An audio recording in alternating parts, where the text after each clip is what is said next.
Qur'ani imemtaja Khidri kwamba wapo watu wanaona vile vile. Kama nzi anakwambia wewe ukiona huku, ukijua huku mimi najua. Kwa hiyo wapo watu. Kwa hiyo elimu ya darasa isikutie kiburi. Kwa sababu nimekaa darasani mimi, mimi nimesoma thanawi. Mimi kulia. Hii mipango tu imepangwa. Abu Bakar kasoma mpaka thanawi ya mwaka ngapi? Uthmani. Ile mipango tu imepangwa, utaratibu twende. Lakini ugavi wa elimu ni riziki. Mungu anampa amtakaye. Anampa amtakaye kwa kiasi atakacho yeye.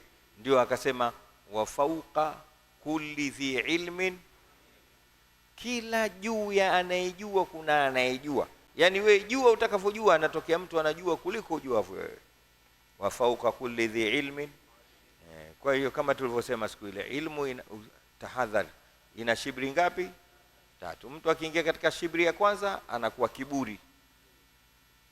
Ukimwona mtu kila kitu anapinga, hakuna, ujue huyu yupo katika mtaa wa kwanza wa elimu.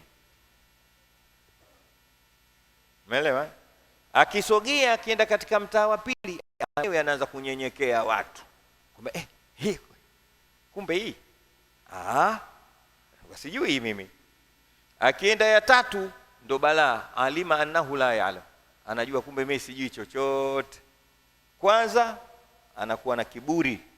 Akianza kujua alifu be te jim he he dali dhali re ze sin shin swadi dhadi to to ain ghain fe kaf lam mim nun wa salam sijui nini.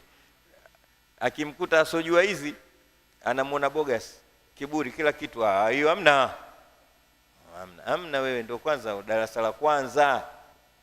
Amna nini Taufiki? Hiyo amna nini? Amna wewe ndio amna.